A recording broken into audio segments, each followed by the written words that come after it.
We're just over a month into Cody Rhodes' title reign, and people are already calling for him to drop the belt. And you know what? I highly disagree. But let's go ahead and let's talk about every single WWE main roster title and who I think should be the next title holder. My name's Michael, and welcome to Suplex. We're going to go show by show and title by title, and I'm going to be telling you who I believe should be the next title holder and why. The first one we're going to be starting out with is the World Tag Team titles, which is the Raw Tag Team titles, currently held by Awesome Truth, which is R-Truth, and The Miz.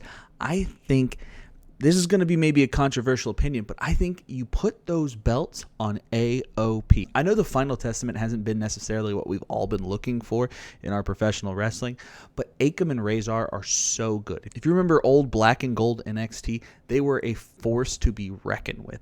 I think it's time to put the titles on them, give the Final Testament a little more credibility. Also, just send AOP on an LOD run, which is a really good joke if you know about their manager, Paul Ellering. Look it up. The next is the WWE Intercontinental title. That's right, the title that Gunther built. Sami Zayn did take it off Gunther at WrestleMania this year. Though I think the knee-jerk reaction is to have Sami lose that belt to Chad Gable. I want to do you one better. I don't think the answer is Chad Gable. I think the answer is Bronson Reed. And hear me out. The reason I choose Bronson Reed is the same reason we had Gunther. I want a monster champion in that role. But I don't want Bronson Reed to hold that title forever. I want to use Bronson Reed, and I don't mean this as any slight against the man. I think he's an amazing wrestler, but I want to use him as a transitional champion. I also want to help build up the IC title just a little bit more, that it's not something that changes hands lightly. The idea would be to use Bronson Reed to elevate Braun Breaker, which is actually a lot harder to say than I thought it was going to be. But this takes Braun Breaker out of the NXT call-up area and puts him firmly in the mid-card as a mid-card champion. I think that that's exactly where Braun Breaker needs to be right now, and he's going to go on a dominating run as the IC champ. Up next is the Women's World Championship, which is being held by Becky Lynch. As the day of this is being taped, she's only held the belt for 18 days, but after 18 seconds of her holding the belt, people were already saying she needs to lose the title. And I can see where WWE is going with Becky versus Liv, and I think that that makes sense. But if Liv is really going on the revenge tour and wants to take everything from Rhea, I don't want her taking Rhea's title without beating Rhea. And that's why I think Becky Lynch should hold this title until Rhea comes back, and Liv should beat Rhea for it. This would send Rhea into a crisis of confidence storyline, which is something we have not seen from her. She's a very confident in-ring individual, but as she's led on in interviews, that's not necessarily the case of the real-life performer. I'd love to see her tap into that just a little bit, and let's see a different look out of Mommy in the year 2024. We have Liv have a long-term story and actually take everything from Rhea, including Dominic. Speaking of Rhea and Dominic, the next title is being held by their stablemate, Damian Priest, and he's the World Heavyweight Champion. And I can think of no better next World Champion than Finn Balor. That's right, we're going to continue that Judgment Day storyline where everything is falling apart. Now, how does Finn get the title?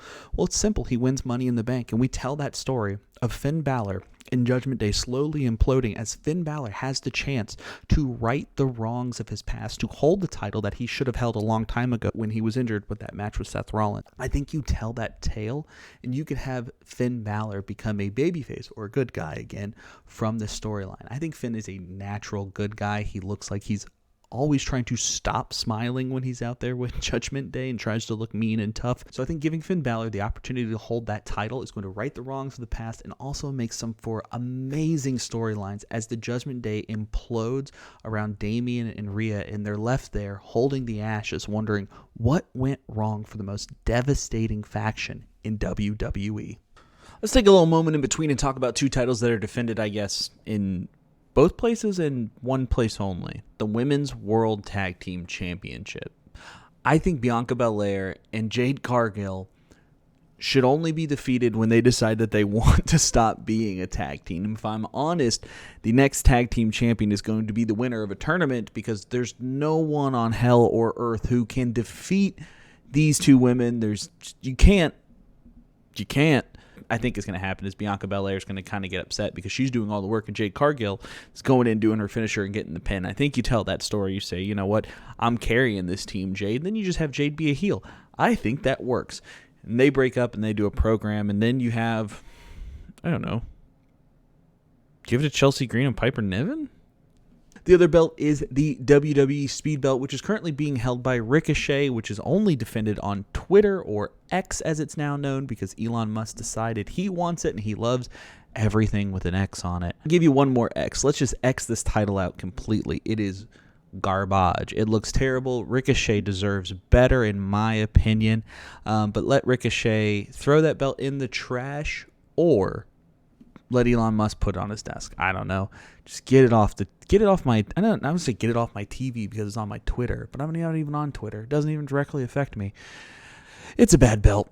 Head over to the blue brand SmackDown. Let's talk about the WWE Tag Team Champions, which is currently held by A-Town Down Under, which is Austin Theory and Grayson Waller.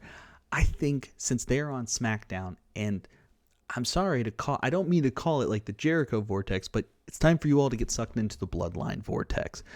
I think that Tama Tonga and Tonga Loa, the Gorillas of Destiny, should be the new tag team champions.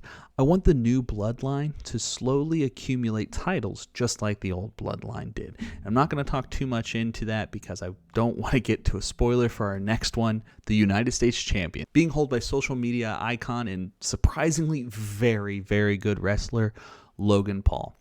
Well, I told you I wanted the Bloodline to be holding the titles, and I think Solo Sikoa should win the U.S. Championship. Maybe we get another Bloodline member, maybe Jacob Fatu comes in and he's the one who beats Logan Paul. I think that would be absolutely tremendous. The rumor is that he's signed. I don't know if it's been confirmed by reputable outlets, but the rumor is Jacob Fatu has signed with WWE, so maybe make him win the title if that's the case. But I'm just going off active roster currently, so let's hit them with Solo Sikoa. This will really go a long way to help the young Bloodline establish that they are some force to be reckoned with. Next is the WWE's Women's Championship, which is being held by Bayley, and if I check my clock, it's Tiffy time. I think Tiffany Stratton is 100% going to be your next women's champion. Well, how do I know? Following the money. And by that I mean, I think Tiffany Stratton's going to win Money in the Bank, and they're going to make a Barbie-style briefcase for her, and they're going to sell 900,000 of them. And I think you have her cash in on Bayley, and I think it's an instance where Bayley's being turned on by damage control or something of that nature, and as Bayley's laying there, looking up at the lights, wondering where it all went wrong, she hears, "It's Tiffy time!" And the crowd would go absolutely nuts as Tiffany Stratton slides into the ring, hands her Barbie pink briefcase over the referee, and hits the prettiest moonsault ever for the 1-2-3, making her a one-time women's WWE champion. Brings us to the last one on the list, which is Cody Rhodes. I think the writing's on the wall, and as it was reported earlier today, it looks like the tentative plans for the next WrestleMania is Rock v. Cody, the WWE Universal Champion versus the People's Champion. And I think The Rock walks out with all the gold. And I know that it might not be the thing that everybody wants, but I think they're going back to Rock Roman 2 WrestleManias from now. And you're going to get Rock and Roman is going to be a multiple year storyline culminating at not WrestleMania 41, but WrestleMania 42. And if that's WWE's plan, I am all for it. Give me that long-term storyline. You've already done it for 2 years. Keep dragging it out because it seems to be working. But the way I see is Rock beats Cody and Rock holds the title. I think he does the part-timer stuff, and then we have a switch maybe. Roman Reigns becomes the full-time guy, and he says, I'm putting in the work. I'm going in and day out. And The Rock has already sided with the young Bloodline in this case. They put the OG Bloodline together, and you could do a War Games match leading up to WrestleMania. They bring Sami Zayn in back within the Bloodline because they're all good guys now in this case. But ultimately, I think we get to WrestleMania 42. And I think you know what that means. That means a year-long title reign with The Rock. And I hope he likes working Fridays because we expect him to be at work every weekend. But honestly, when you think about it, I can't think of where the belt would go other than The Rock off of Cody. The WWE spent so long telling that story, and they did a great job doing it. it would seem a little weird if you just had him drop it to Randy Orton. That's it. That's the entire list of who I believe the next WWE champion should be for every single belt on the main roster. If you disagree, let me know in the comments who you think should be the next holder of the WWE titles. And until next time, remember, pro wrestling is predetermined, but your life isn't. Go do something great today.